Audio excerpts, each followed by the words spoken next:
మీ పిల్లలు ఫారెన్లో చదవాలనేది మీ కల? మీ కలను నిజం చేసే ఏకైక సంస్థ విదేశ్ కన్సల్ట్స్. నమస్తే, వెల్కమ్ టు ఐడ్రీమ్. కరోనా టైంలో చాలామంది కోవిషీల్డ్ వ్యాక్సిన్ వేయించుకున్నారు. అయితే ఇప్పుడు స్వయంగా కోవిషీల్డ్ తయారీ సంస్థనే తమ వ్యాక్సిన్ వేయించుకున్న వారికి కొన్ని సైడ్ ఎఫెక్ట్స్ వస్తున్నాయని తేల్చి చెప్పారు. అయితే అది ఎంతవరకు నిజం, వచ్చే సైడ్ ఎఫెక్ట్స్ ఏంటి, వీటి ద్వారా మనము ఎలాంటి ప్రాబ్లమ్స్ ఫేస్ చేయాల్సి వస్తుంది, దాని నుంచి మనం బయటపడాలి అంటే ఏం చేయాలి, దీని గురించి వివరంగా అడిగి తెలుసుకునే ప్రయత్నం చేద్దాం. మనతో పాటు ఉన్నారు ఫెడికస్ హోమియో హాస్పిటల్ నుంచి డాక్టర్ భరద్వాజ్ గారు. వారితో మాట్లాడి. నమస్తే సార్. నమస్తే అండి. సార్, ఇదొక ఫ్లాష్ న్యూస్ అని చెప్పుకోవాలి. ఎందుకనంటే చాలామంది, దాదాపు 80 కోట్ల మంది జనాలు ఈ కోవిషీల్డ్ వ్యాక్సిన్ వేయించుకున్నారు. ఇప్పుడు ఏంటి అని అంటే సడన్గా కోవిషీల్డ్ వేయించుకున్న వాళ్ళకి కొన్ని సైడ్ ఎఫెక్ట్స్ వస్తున్నాయి అని స్వయంగా తయారీ సంస్థనే ప్రకటించడం అన్నది చాలా మందిలో భయం కలిగిస్తుంది. ఇది నిజంగానే భయపడవలసిన అంశమేనా? రైట్. సో సింపుల్గా చెప్పాలంటే చాలామంది కెమెరామ్యాన్ గంగతో రాంబాబు సినిమా చూసింటారు. దాంట్లో పవన్ కళ్యాణ్ ఒక వార్త చెప్తే దాన్ని బ్రహ్మానందం గారు మార్చి చెప్తారు. సేమ్ అలానే జరిగిందండి, ఏం తేడా లేదు. సో అక్కడ ఆస్ట్రాజెనికా ఏం చెప్పింది అంటే చాలా రేర్గా బ్లడ్ క్లాట్ అవుతుంది అని చెప్పింది. సింపుల్గా ఒక లైన్లో చాలా రేర్గా అని చెప్పింది. మనోళ్ళు ఏం చేశారు, ఆ రేర్ అనేది పక్కన పడేసి చాలా ఫ్రీక్వెంట్గా మార్చుకున్నారు అనమాట. సో అక్కడ చెప్పిన వార్త వేరే, అక్కడ వాళ్ళు చెప్పిన సందర్భం వార్త వేరే, వీళ్ళు దాన్ని కన్వర్ట్ చేసింది వేరే అనమాట. సో మామూలుగా మనోళ్ళకి కామనే కదా థంబ్నెయిల్స్ పెట్టడము, ఇంప్రెసివ్ థంబ్నెయిల్స్ పెట్టడం, ఇది కూడా అలానే జరిగిందండి. మీరు ప్రపంచంలో ఏ అలోపతి మెడిసిన్ తీసుకున్నా దానికి సైడ్ ఎఫెక్ట్ ఉంటుంది. ఏదన్నా తీసుకోండి, ఈవెన్ పారాసిటమాల్. మనం పొద్దున, మధ్యాహ్నం, రాత్రి రోజుకు 3 సార్లు పారాసిటమాల్ వేసుకునే వాళ్ళు కూడా ఉన్నారు. తీసి చూడండి మీరు, పారాసిటమాల్ ఫార్మకాలజీ తీసి దాని సైడ్ ఎఫెక్ట్స్ సెక్షన్లో చూస్తే దానికి కూడా సైడ్ ఎఫెక్ట్స్ ఉంటాయి. సో సైడ్ ఎఫెక్ట్స్ అనేది ప్రతి ఒక్క మెడిసిన్కి కామన్, అలోపతి మందుకు దీంట్లో కూడా కామన్. ఇది చాలా రేర్ అనే పదాన్ని వదిలేశారు. ఎటువంటి బాధపడనవసరం లేదు. సో ఫస్ట్ మనకి ఏదన్నా ఒక మందు మనకు మార్కెట్లో జనాలకు వచ్చిందంటే దానిపైన రీసెర్చ్ జరుగుతుంది. ఆ రీసెర్చ్ అనేది ఎలా ఉంటుందంటే ప్రీ క్లినికల్ స్టేజ్ ఉంటుంది, క్లినికల్ స్టేజ్ ఉంటుంది.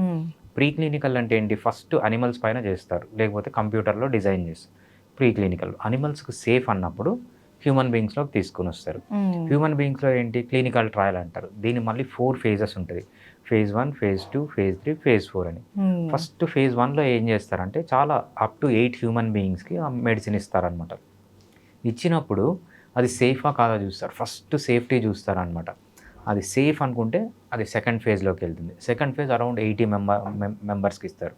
సెకండ్ ఫేజ్లో సేఫ్టీ, ఎఫికసీ, అసలు సేఫ్గా ఉందా, పని చేస్తుందా లేదా, రెండూ చూస్తారు. సేఫ్గా ఉంది, పని చేస్తుంది అంటే థర్డ్ ఫేజ్కి వెళ్తుంది. థర్డ్ ఫేజ్లో అరౌండ్ 800 పీపుల్కి ఇస్తారనమాట. సో 800 పీపుల్కి ఇచ్చిన తర్వాత అది కూడా సేఫ్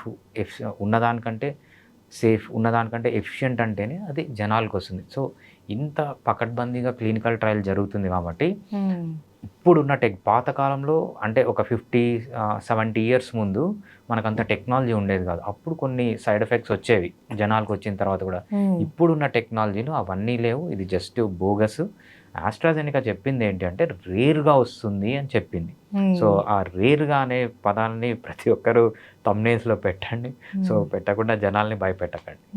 ఎందుకంటే ఈ వార్త తెలియంగానే చాలా మంది భయపడిపోయారు.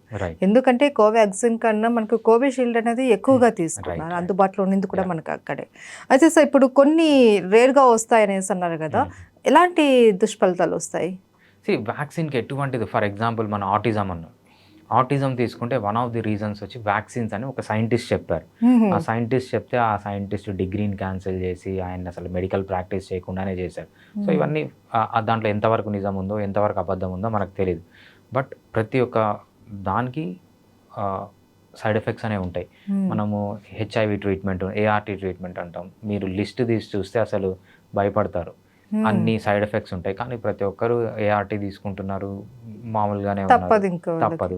సో మామూలుగా మినాక్సిడిల్ అని ఒకటి తీసుకుంటారు అనమాట, హెయిర్ ఫాల్కి మెన్ తీసుకుంటుంటారు. మినాక్సిడిల్, ఫినిస్ట్రైడ్ అని, అది చూస్తే అసలు దాని సైడ్ ఎఫెక్ట్స్ చూస్తే అసలు ఎవ్వడు ముట్టడు దాన్ని. సో కానీ ప్రతి ఒక్కరూ తీసుకుంటారు. అందరికీ సైడ్ ఎఫెక్ట్ రావట్లేదు, వస్తుంది. ప్రతి ఒక్క మెడిసిన్కి సైడ్ ఎఫెక్ట్ ఉంటుంది, బట్ ఇట్స్ వెరీ రేర్ అనమాట.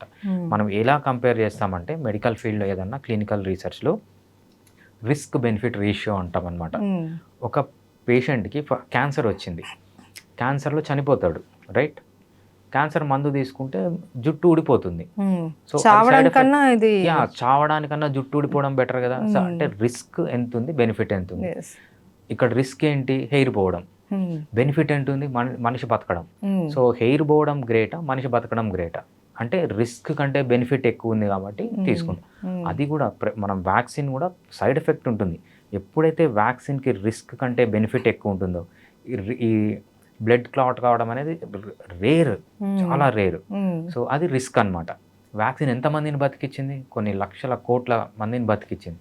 సో అది బెనిఫిట్ అనమాట. ఎప్పుడైతే రిస్క్ కంటే బెనిఫిట్ ఎక్కువ ఉంటుందో ఏ గవర్నమెంట్ అయినా కూడా అప్పుడు మాత్రమే దానికి పర్మిషన్ ఇస్తుంది జనాలకి ఇవ్వడానికి. సో దాని గురించి వరి కావాల్సిన అవసరం లేదు. దీంట్లో స్పెషల్గా హోమియోపతి పాత్ర ఏముంటుందంటే, హోమియోపతి ఒక స్పెషల్ టైప్ ఆఫ్ మెడిసిన్ అనమాట. ఇక్కడ ఏం చేయొచ్చు అంటే బ్యాడ్ ఎఫెక్ట్స్ ఆఫ్ వ్యాక్సినేషన్ని క్యాన్సిల్ చేయడానికి మనం హోమియోపతి వాడతాం. ఫర్ ఎగ్జాంపుల్ ఆటిజం, కొంతమంది కిడ్స్ మా దగ్గరికి వస్తారు ఆటిజం పెట్టుకొని. వాళ్ళ హిస్టరీ తీసుకుంటే, సార్ మేము చాలా వ్యాక్సిన్స్ వాడాము, గవర్నమెంట్ ఇచ్చేదానికంటే ప్రైవేట్ హాస్పిటల్కి పోయాం, ప్రైవేట్ హాస్పిటల్లో ప్రైవేట్ డాక్టరు మాకు కొన్ని వందల వ్యాక్సిన్స్ ఇచ్చాడు, లేకపోతే 20-30 వ్యాక్సిన్లు వేసాము, తర్వాత ఆటిజం వచ్చి. మనం ఏంటంటే దానికి అగేన్స్ట్గా వ్యాక్సిన్ సైడ్ ఎఫెక్ట్స్ని తగ్గించడానికి ఎక్సలెంట్ మెడిసిన్స్ ఉన్నాయి హోమియోపతిలో. మీకు కానీ ఏమన్నా సిమ్టమ్స్ ఉంటే, సో బ్లడ్ క్లాట్ అయినట్లు ఉంటే ఒకసారి హోమియోపతి డాక్టర్ని కన్సల్ట్ అండి. సో వాళ్ళు ఏంటంటే ఈ వ్యాక్సిన్ నుంచి వచ్చే సైడ్ ఎఫెక్ట్స్ని కూడా క్లియర్ చేయడానికి, ఫ్యూచర్లో రాకుండా ఉండడానికి మంచి మెడిసిన్స్ ఉన్నాయి హోమియోపతి. ఎలా సార్ మనకు బ్లడ్ క్లాట్ అవ్వడము అంటే ఇమీడియట్గా దానికి సంబంధించిన ఎఫెక్ట్ కూడా చూపించేస్తుంది కదా, రైట్. హార్ట్ మీద కావచ్చు, బ్రెయిన్ మీద కావచ్చు. బట్ మనం స్టార్టింగ్లో మనం ఎట్లా దీన్ని ఐడెంటిఫై చేయడం? మనకు బ్లడ్ క్లాట్ అవుతుందంటే డిఫరెంట్ ఏరియాస్లో. సో హార్ట్లో క్లాట్ అయింది అనుకోండి, దాన్ని ఏమంటాం అంటే హార్ట్ అటాక్ అంటాం. బ్రెయిన్లో క్లాట్ అయింది అనుకోండి, పెరాలసిస్ అంటాం. లంగ్లో వచ్చిందండి, థ్రాంబో ఎంబోలిజం అంటాం. కాళ్ళల్లో, లెగ్స్లో ఎక్కడన్నా వచ్చిందంటే అక్కడ ఎక్కడైతే సప్లై ఉంటుందో అదంతా చనిపోవడము, అక్కడ ఇన్ఫెక్షన్ కావడం అలా జరుగుతూ ఉంటుంది. సో అది కిడ్నీలో క్లాట్ అయింది, కిడ్నీ డ్యామేజ్ అవుతుంది. సో మనము అది ఎక్కడ క్లాట్ అయింది, ఏ ఆర్గాన్ దగ్గర క్లాట్ అయింది, ఆ ఆర్గాన్ ఫంక్షన్ టెస్ట్ చేసుకోవాలి తప్పితే. సో జనరల్గా లేకుంటే మనము ఏం చేస్తాము, ఇయర్లీ ఒకసారి జనరల్ చెకప్ చేయించుకోండి అంటాం.